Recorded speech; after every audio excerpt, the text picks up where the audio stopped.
ela é bem diferente. Eu diria que ela envolve toda a gestão dos recursos que Deus nos tem concedido. O tempo, os dons, os talentos, a vida, o local onde nós estamos, as oportunidades, as pessoas que estão conosco, e fazendo tudo isso, tendo como foco a glória de Deus. Produtividade não é um conceito estranho à palavra do Senhor, absolutamente não é. Aparece em diversas parábolas contadas por Jesus, em diversos momentos das epístolas do apóstolo Paulo. Mas hoje, de uma forma muito especial, eu quero usar o texto de 2 Pedro, capítulo 1, versos de 3 a 8.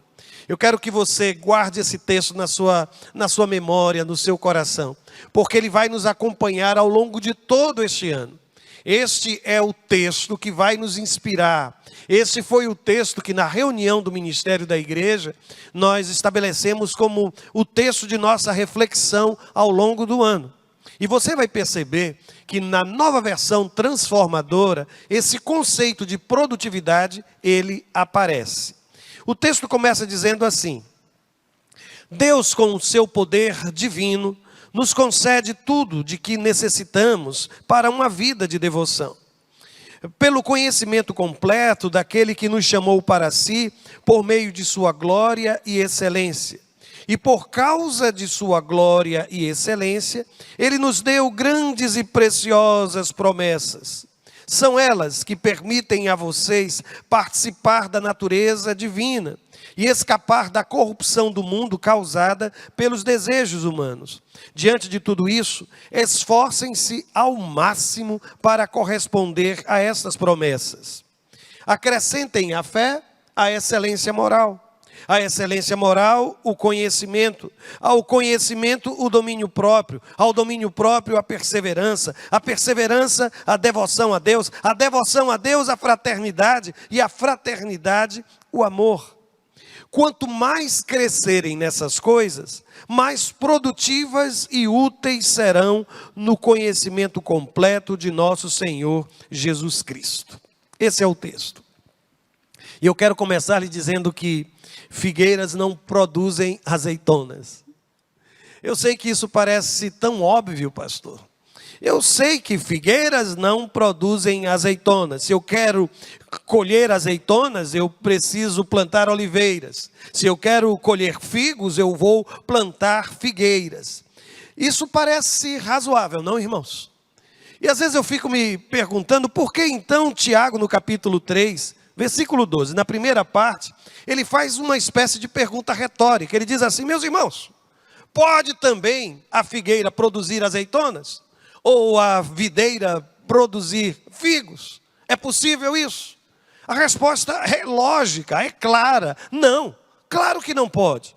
E por que não pode?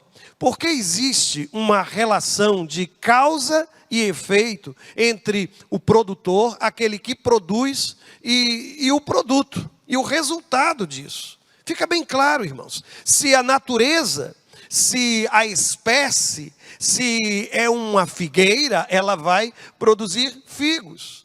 Se é uma videira, ela vai produzir uvas. Isso é claro, claro, bastante claro. A questão é que às vezes nós não percebemos isso. Esse mesmo conceito, ou essa mesma relação entre produtor e produto, Jesus, no Sermão do Monte, nos chama a atenção. Ele está concluindo, ou melhor, caminhando para a conclusão do sermão, e ele nos sai com uma declaração assim: toda a árvore boa produz bons frutos, e toda a árvore má produz frutos maus. Eu fico percebendo que não é somente uma questão de natureza, daquilo que eu sou, mas é também daquilo que é o meu caráter. Bondade e maldade também se revelam nos frutos, naquilo que eu produzo. Lembram-se da ideia da relação entre causa e efeito? Para os apaixonados em filosofia, lembrem-se de Aristóteles, a relação entre causa e efeito, a relação entre potência e ato, o fato de que aquilo que é consequência, aquilo que é produto, guarda em si as características daquilo que foi o produtor, daquilo que foi a causa que lhe gerou. Portanto, fica claro para mim, irmãos, e por favor, Lembrem-se disso. Lembrem-se que figueiras não produzem azeitonas. A grande questão, irmãos, é que às vezes nós criamos expectativas que são irreais. Eu não sei se você já percebeu isso. E lá estamos nós querendo colher da figueira, queremos colher a azeitona. Vamos junto à videira e queremos colher figos. Eu tenho percebido que talvez você, e não fica com raiva de mim, por favor, talvez você seja o grande responsável pelas suas frustrações, pelas suas decepções. Porque você continua esperando colher coisas boas daquilo que já tem revelado em sua essência, em seu caráter, ser mal. Talvez você seja responsável, pelo menos em parte responsável, pelas suas frustrações, porque você continua, apesar de conviver há 10, 20, 30 anos, alimentando expectativas que são irreais, a menos que a misericórdia de Deus, um milagre aconteça e aquela figueira se transforme em oliveira. Enquanto isso não acontecer, a figueira vai continuar produzindo figos. Está entendendo? Preciso ser mais claro? Sabe aquela expectativa que você tem, às vezes, de atenção, aquela expectativa que você tem de obediência, aquela expectativa que você tem de carinho, de afeto? Você convive há anos com aquela situação, mas no seu coração ainda existe uma expectativa diferente daquilo que é a realidade. Eu volto a dizer, talvez com isso nós mesmos sejamos responsáveis por muito das nossas frustrações. Na verdade, o que eu percebo, irmãos, é que existe uma espécie de relação coerente entre pensamento, palavra e atitude. E esse precisa ser o eixo da vida cristã. Isso não é somente um fato, isso também é desafio. E eu vou explicar por que digo isso. Porque todos nós, eu acredito que a esta altura, reconhecemos que figueiras não podem produzir azeitonas. Isso ficou claro. A grande questão, irmãos, é que isso não é só um fato. Isso também precisa ser um desafio. E eu vou explicar-lhes por que digo isso. Quando eu volto para o texto de Tiago, naquele mesmo capítulo 3, no versículo 12, só que na sua parte final, ele diz assim: assim, tampouco pode uma fonte dar água salgada e ao mesmo tempo dar água doce. No entanto, quando ele diz isso, ele está apelando à igreja à reflexão. Porque nos versos anteriores, volta para o versículo de número 10, deste mesmo capítulo, ele diz assim: de uma mesma boca procede bênção e maldição.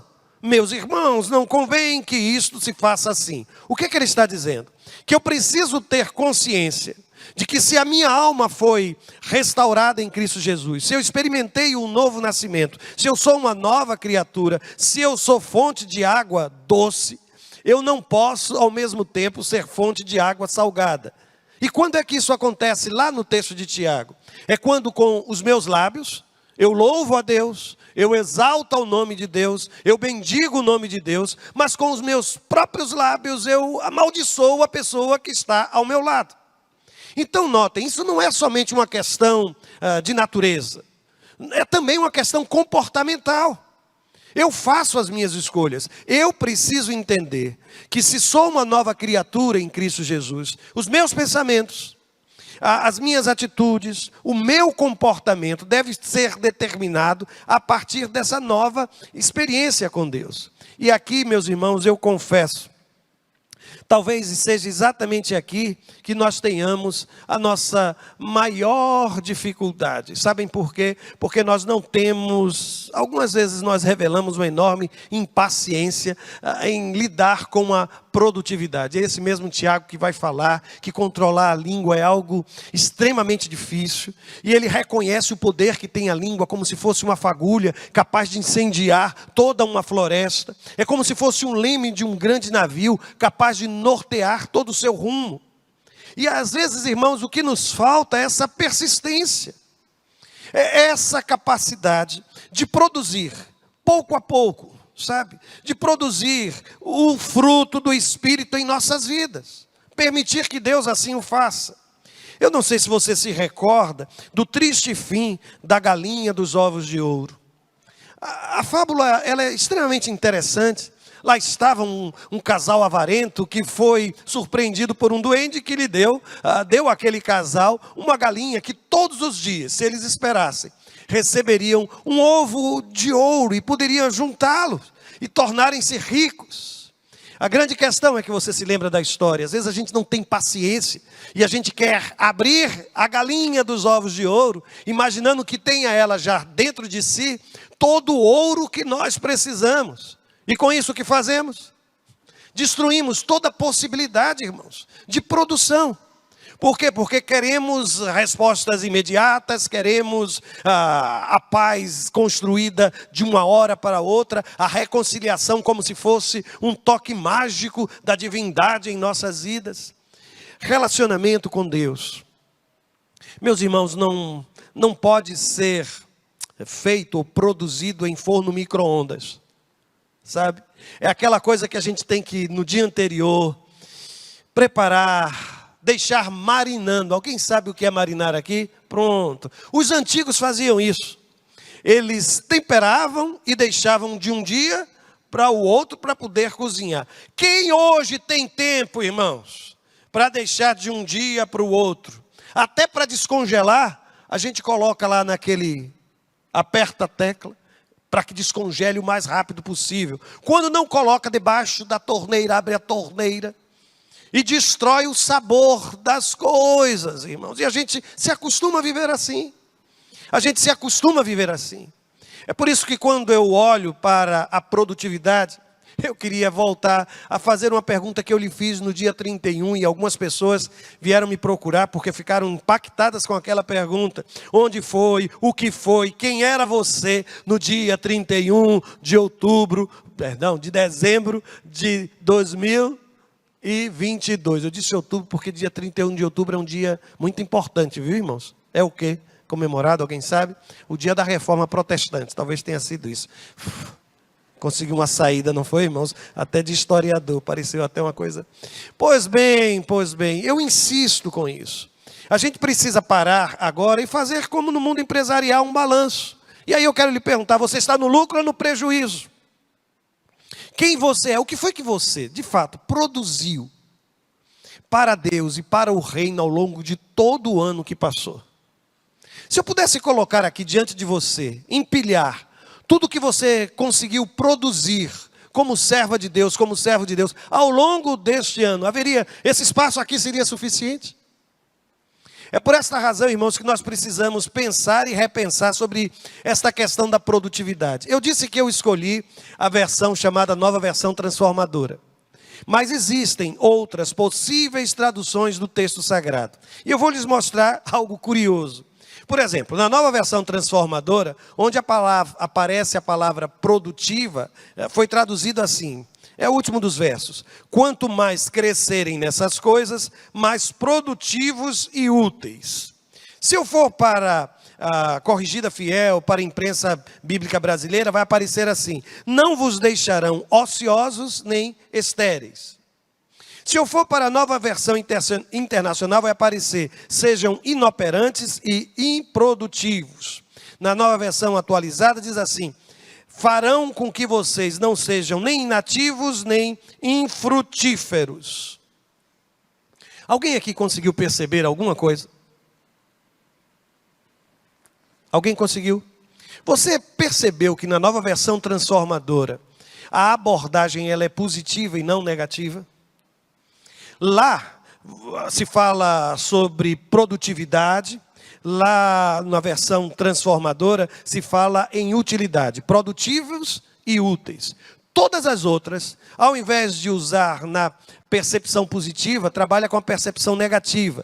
Aí então vai aparecer ocioso e estéril, inoperante e improdutivo, inativo e infrutífero. E aí você vai me perguntar, e como é que está lá na língua grega, pastor? Está realmente no negativo. A ideia é de ociosidade, a ideia é de infrutífero. Aí a gente faz o quê, pastor, com a Nova Versão Transformadora? Joga fora? Não, absolutamente. Porque o que você precisa entender é que o texto está nos desafiando a lutar contra a ociosidade, a lutar contra a inoperância, quanto uma vida infrutífera na dimensão espiritual. Por isso não há necessidade disso. Mas com isso eu chego a uma conclusão. Que ociosidade, meu irmão, não é uma questão de agenda.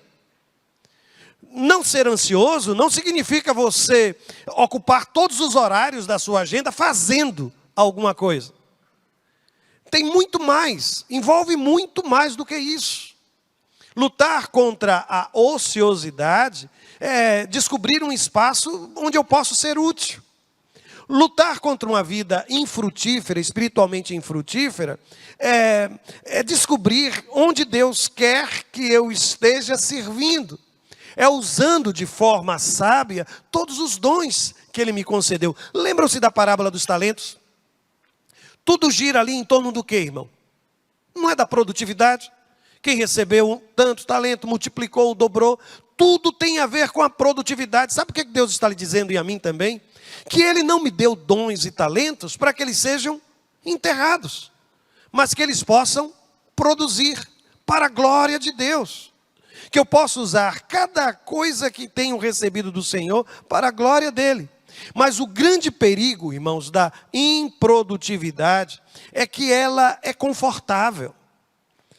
E sempre vem acompanhado dessa outra coisa chamada acomodação.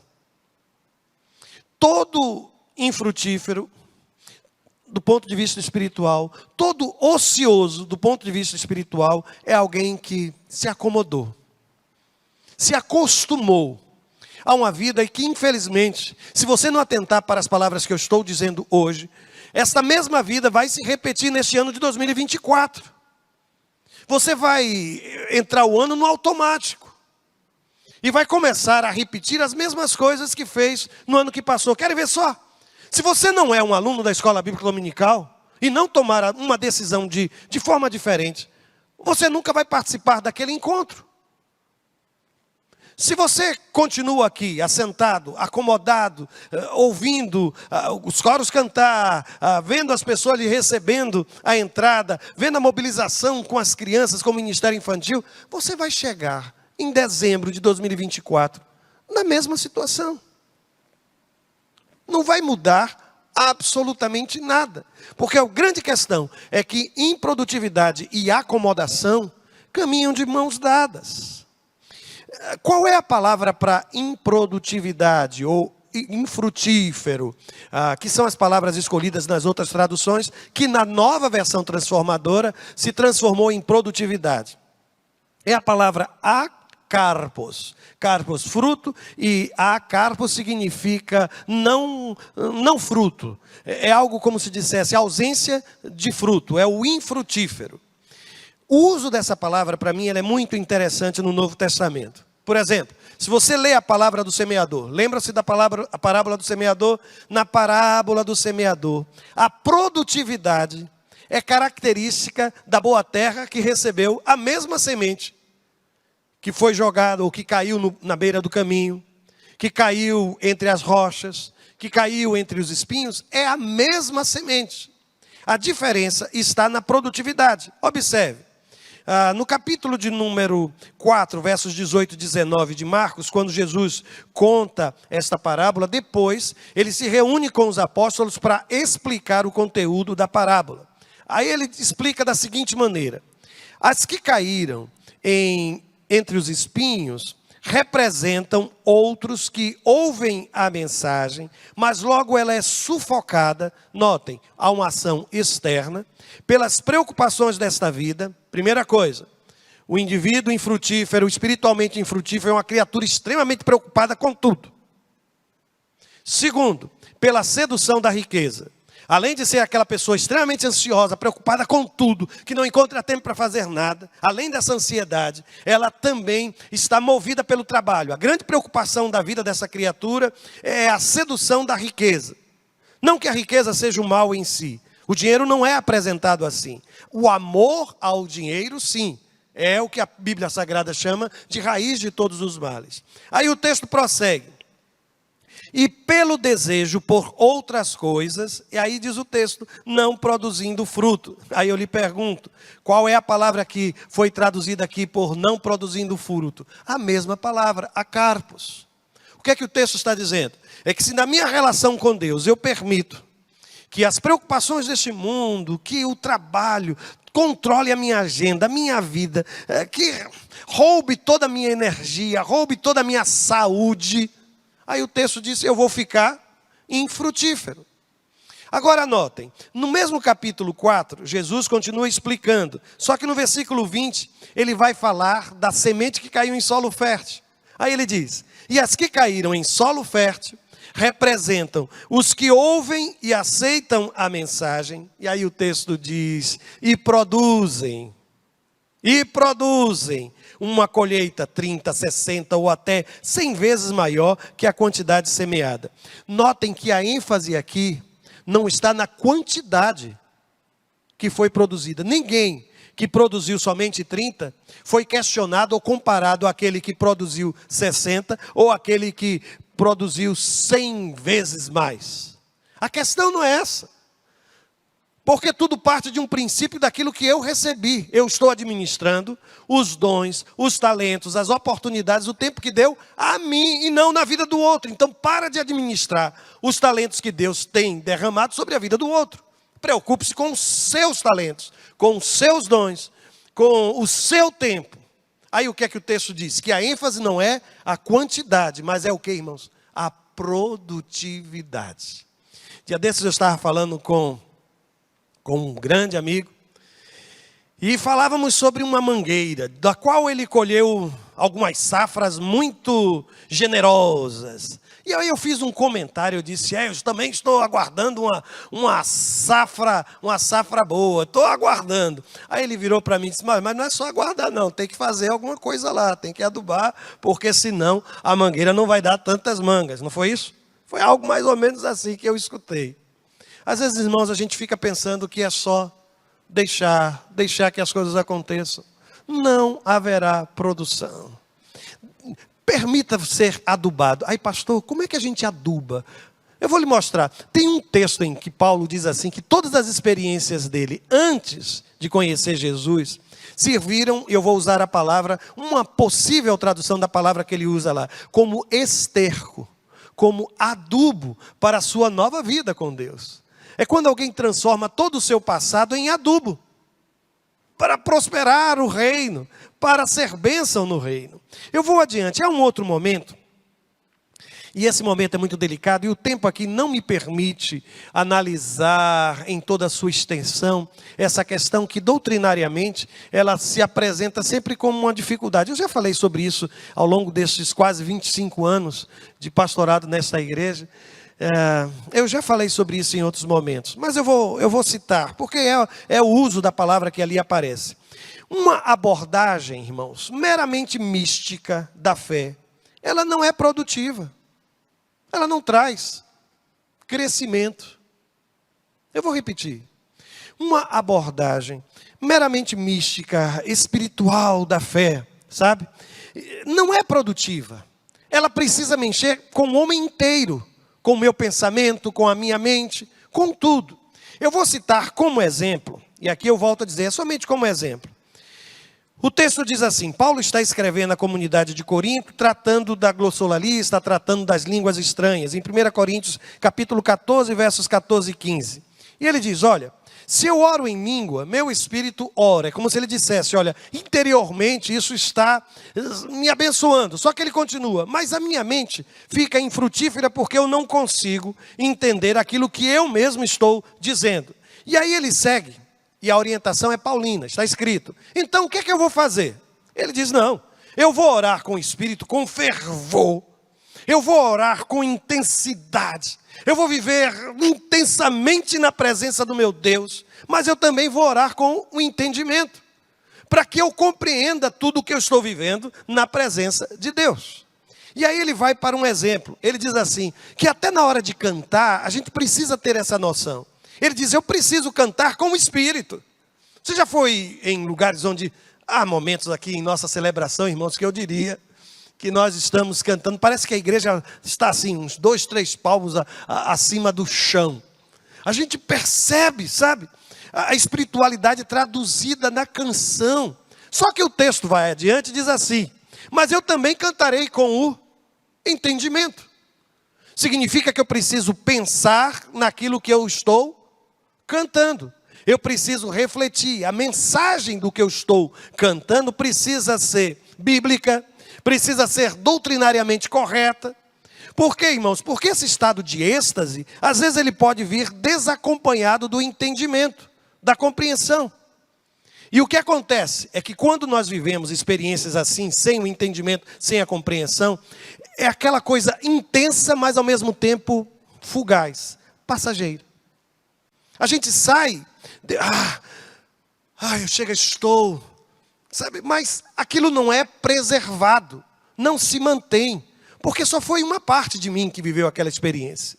Eu preciso viver isso de uma forma completa. Porque caso contrário, você entendeu, começamos a viver uma vida infrutífera. Marcada assim por muitos gestos, por muito suor, mas infrutífera. Eu vou adiante. E vou mostrar-lhes um outro momento onde essa palavra também aparece, a Carpos. É quando diz assim, ou quando eu entendo que a Bíblia me diz que quem não reparte o que produz também torna-se um alvo fácil da ganância. Qual é o texto bíblico? Eu aqui estou novamente no Novo Testamento, no texto de Tito, em uma outra epístola pastoral. Capítulo 3, versículo 14. Está escrito assim: nosso povo deve aprender a fazer o bem, a suprir as necessidades. Notem essa palavra, irmãos. Urgente. Porque às vezes a gente pensa que urgente é só aquilo que é meu, não é? Deixa eu passar que eu tenho que fazer. Deixa eu fazer. Tem horas que eu já tive vontade, sabe, irmãos, de perguntar a alguém que está passando assim, que está cortando luz, que está buzinando. Vem cá, você está levando alguém para o hospital, você está socorrendo alguém? Só para eu saber. Está socorrendo alguém? Não. Está para resolver, está indo para um embarque no aeroporto e que se não chegar... Às vezes a urgência com que tratamos a nossa agenda, ela é tão cruel com a agenda do outro. Aí o texto está dizendo, olha, considere urgente também aquilo que não é seu. Considere também como prioridade aquilo que não é seu. Aí o texto acrescenta, vejam só, que descoberta. Assim ninguém será improdutivo. Qual é a palavra que aparece? A mesma palavra. É como se o texto tivesse assim, olha, se você produz somente para você e não aprendeu a repartir, essa sua produtividade é uma produtividade pobre, que não serve para nada. O que é que você vai fazer com todo esse seu conhecimento acumulado, se você não reparte? O que é que você vai fazer com todo esse dinheiro que você vai ter guardado, que mesmo que você queira, e eu sei que aqui não sei quantos são alcançados por uma palavra como essa, mas mesmo que você queira, você não vai conseguir gastar. Aliás, eu me lembro de alguém que disse, olha, se eu parar de trabalhar agora, já viu essa história, né? Eu posso viver tranquilamente pelas próximas 24 horas. Pelas próximas 24 horas. Mas às vezes eu fico me perguntando, meu Deus, para onde é que vai tudo isso? Tantos diplomas na parede, tanta coisa. O que é que você está fazendo com isso? Qual é o bem que você está trazendo para o outro a partir daquilo que você está produzindo?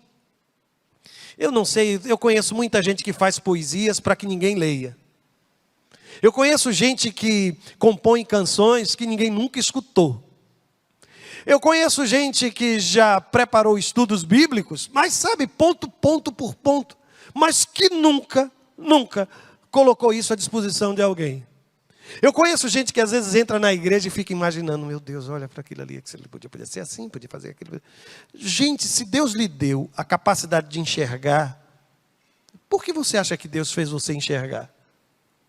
Para que você possa contribuir, preencher, ser útil, ser produtivo. Essa vida de cristão e ao mesmo tempo improdutivo, irmãos, ela é excludente, essa relação. Porque o cristão, por natureza, ele precisa ser alguém que produz. Eu não me tornei cristão por produzir boas obras, mas no momento em que me tornei cristão, esse é o meu compromisso de vida. Querer fazer alguma coisa de bom para o outro. E aqui eu vou terminar lhe mostrando alguns produtos que eu considero que estão escassos na sociedade de hoje. E eu vou começar talvez por aquele que eu acho mais escasso. Paciência. Talvez esta seja uma das coisas mais escassas. Ah, pastor, mas se eu quiser produzir paciência, O que eu faço? Bom, a receita bíblica aparece em alguns momentos, mas Tiago, no capítulo 1, versículo 13, ele diz assim: vocês sabem que a prova da sua fé produz, a tradução aqui é perseverança, mas a mesma palavra pode ser traduzida por paciência. Eu não sei se na sua tradução aparece perseverança ou paciência. O que o texto está dizendo? Que provação produz o que, irmãos? Paciência. Eu vou repetir. Provação produz paciência. Aí eu fico ali perguntar, você já percebeu como no processo da bênção de Deus, da promessa de Deus sobre a vida de Abraão, ele precisou ter paciência? Ele precisou ter paciência, não foi, irmãos? Com o passar dos anos, com o passar do tempo, e como se nada tivesse acontecendo na sua vida. Você já percebeu o quanto Jó produziu paciência, enquanto estava mergulhado nas provações? Aí eu só quero lhe perguntar, tribulação, provação, eu não diria que esteja tão escassa quanto paciência. Correto? Paciência eu disse que é raro, mas provação eu não posso dizer isso. A minha pergunta é, por que a provação não tem produzido paciência no meio do povo de Deus? Por que a gente justifica a impaciência a partir da provação? Porque a Bíblia me diz o contrário. Que quando eu sou provado, o que é que eu começo a produzir? Paciência, paciência, paciência. Vou trazer-lhes um outro produto. Fé. Há um momento em que Jesus diz, ele faz como um questionamento, se quando ele voltasse, ele ia encontrar o que, irmãos, na terra? Não foi? Fé. Parece que está tão escasso hoje. Não, pastor, tem tantas igrejas, tem tantos templos, tem tanta religião, tem tanta denominação. Eu estou falando de fé, gente. Eu não estou falando de instituição religiosa. Eu estou falando de fé. Fé, sabe? Essa coisa, duas letras só, mas que fazem uma diferença enorme. Aí alguém me pode perguntar, mas como é que a gente produz fé? A Bíblia diz assim, que a fé, ela é produzida pelo ouvir. E o ouvir pela palavra de Deus. Você já percebeu que a palavra suscita fé no meu coração? Agora, quanto mais distante eu estiver da palavra, mais distante eu vou estar daquilo que é o seu fruto. Eu vou lhe perguntar, muito carinhosamente, quantas Bíblias você acredita que tem em sua casa? Eu vou fazer só uma pesquisa, por favor, não fique preocupado com isso não. Quantos aqui tem entre uma Bíblia até 5 Bíblias dentro de sua casa? Ok. Quantos tem de 5 a 10 Bíblias em sua casa? Quantos tem entre 10 a 15 Bíblias na sua casa? Quantos tem entre 15 a 20 Bíblias na sua casa? Quantos tem mais de 20 Bíblias na sua casa? Você sabia que a Bíblia é o livro mais vendido no mundo? Mas proporcionalmente é o livro menos lido no mundo? Aí eu quero lhe perguntar. Essas 10 Bíblias que você tem em casa, essas 5 Bíblias que você tem em casa, eu não vou nem mais perguntar porque você já entendeu, não foi? Nem vou perguntar. Fé é produto da comunhão com a palavra, de ouvir a palavra. Isso vai alimentando a fé, vai alimentando a fé, vai alimentando a fé. E por favor, não confunda a palavra com os sermões que você tem acompanhado na internet. Não é aquilo que alguém digeriu e colocou, sabe, no seu coração. Não, é um excelente fator de crescimento, sim, ouvir o que é dito, acompanhar este culto, aquele pastor, aquela pastora, não é problema. A questão é a sua leitura devocional. A sua leitura devocional. Um terceiro produto, eu quero lhes apresentar aqui. Sabedoria. Sabe, inteligência emocional, inteligência espiritual, para fazer decisões sábias. Meu Deus. Ah, pastor, e como é que a gente faz para produzir sabedoria?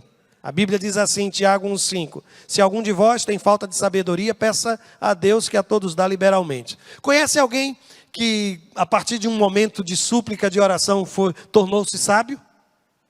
Quem foi? Salomão. Pede aí o que é que você quer. Ele disse, eu vou pedir sabedoria. E ele recebeu. Você já viu que nos momentos mais complicados de sua vida, quando você teve coragem de dobrar seus joelhos, a sabedoria veio ao seu encontro? Quem aqui já conseguiu alcançar sabedoria a partir da ansiedade? Quem aqui já conseguiu? Porque a Bíblia diz que na multidão dos conselheiros, aí eu fico perguntando a um, perguntando a outro, perguntando a um, perguntando a outro, perguntando a outro. Ah, sabedoria. Mas, irmãos, com a quantidade de informação que a gente tem hoje, às vezes complica mais. Já viu como era fácil a gente comprar, por exemplo, leite?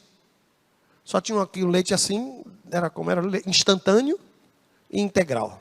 Aí depois surgiram desnatados. Aí depois surgiram zero lactose. Não foi? Aí o semi-desnatado. Aí surgiram o leite extraído de outras coisas. Você vai agora para uma sessão de leite e alguém lhe diz assim, vá comprar leite. E você chega diante dali, aí normalmente, o que é que marido faz quando vai fazer compras no supermercado, minha irmã? O que é que ele faz? O que é que toca na sua casa quando ele foi sozinho para fazer compras? Quantas vezes ele costuma ligar quando faz compras para você? É normal, irmã, é normal. É normal, é porque a gente não quer errar, a gente quer acertar, não é? Então, a vida vai se tornando tão complicada, que sabedoria é produto da oração. É produto da oração. E quem de nós não sabia disso?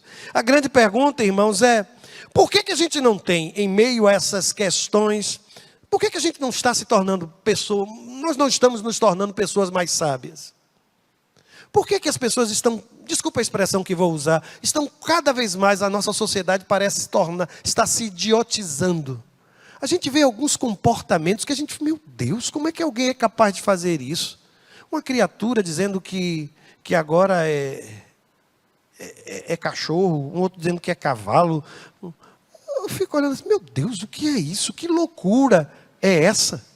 Você fica às vezes pensando, não estou acreditando nisso. Que está reverenciando um negócio, está lá curvado, fazendo isso, fazendo aquilo. Eu não consigo entender, perdão, mas eu não consigo entender. Sabedoria é oração. É oração, é fruto da oração. E por fim, o último produto, força. Força, poder. Onde é que a gente encontra isso? Eu vou lhes dizer. No capítulo 11 da carta aos Hebreus, é um capítulo da galeria da fé. Vem falando sobre fé, fé, fé. Aí há um momento em que diz assim: pela fé, apagaram a força do fogo, escaparam do fio da espada. Agora, observe aqui. Da fraqueza, tiraram forças. Na batalha se esforçaram, puseram em fuga os exércitos estrangeiros. Qual é, você que já leu a Escritura, as suas 5 Bíblias, as suas 10 Bíblias, 15 Bíblias, 20 Bíblias, onde é que o poder, a força de Deus se aperfeiçoa, irmãos? Não é na nossa fraqueza? Aí eu fico me perguntando, por que a gente se sente tão fraco quando está fraco? Porque era para ser o contrário, né? Pastor, estou passando por um momento de fraqueza tão grande. Mas o problema é que a gente não reconhece isso. A gente não quer nem que as pessoas saibam que a gente está vivendo um momento de fragilidade ou de fraqueza. É por isso que o produto chamado fraqueza, ou melhor, o produto chamado força, ele é produzido numa esfera de fraqueza. Senhor, eu estou fraco, eu estou frágil, eu quero me sentir forte.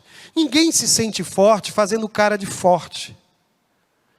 Sabe aquela coisa de você dizer, eu não vou chorar na frente daquela criatura, não vou dar esse gostinho para ele. Aí você vai, consegue ficar durante toda a conversa, engolindo seco, né, como a gente diz, e sai daquele encontro com a aparência de força. Mas quando chega em casa, o que você vai fazer? Vai chorar. Não mudou nada na sua vida. Fazer de conta que não está sentindo fraqueza, nunca produziu força na vida de quem quer que seja. Agora, lembra das histórias bíblicas quando o povo de Deus tirou força da fraqueza? Quando já pensando que era o fim, Deus vem e derrama graça, poder sobre a vida daquela criatura. Produtividade. Produtividade. Eu quero lhe perguntar, o que é que a sua vida tem produzido para o reino? Eu vou mais longe. Não quero ser indelicado de forma alguma. Mas se você deixasse de existir hoje, na dinâmica do reino, se você serve a Deus nesta ou naquela igreja, que falta iria fazer?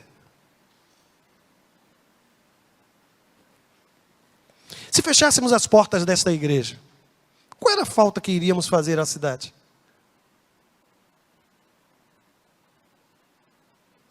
O que é que deixaria de acontecer?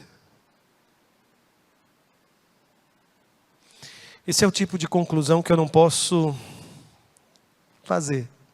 Esse é um sermão daqueles que a gente termina e a conclusão, ela é outorgada àqueles que estão acompanhando a celebração. Eu não sei, já estamos com internet? Tá, então, desde o início do sermão? Foi? Não? Metade do sermão? Ok, então depois você, quem sabe a gente vai poder colocar, não sei se vai ser possível, mas a gente estava no Instagram, não foi? Ao longo de algum período. Eu quero lhe dizer com todas as letras, não permita que este ano seja vivido sem aquela consciência de que eu preciso gerir todos os dons e talentos e oportunidades que Deus tem me dado com sabedoria. Eu quero ser uma pessoa produtiva no reino. Eu quero fazer diferença com a minha vida. Eu quero ser uma pessoa produtiva. Pense nisso. E a canção que a gente vai cantar é a canção daquela pessoa que percebeu que caiu. Sabe, que não foi quem gostaria de ter sido, ou quem prometeu ter sido. E de repente a gente faz o quê, pastor? Eu cheguei à conclusão que realmente eu não estou produzindo tudo quanto eu poderia produzir. Eu não estou sendo aquela pessoa que eu poderia de fato ser. O que é que eu faço nesta hora? Eu quero sugerir que você cante esta canção como uma oração diante de Deus. Fique de pé, nós vamos louvar ao Senhor e transformar a canção em oração.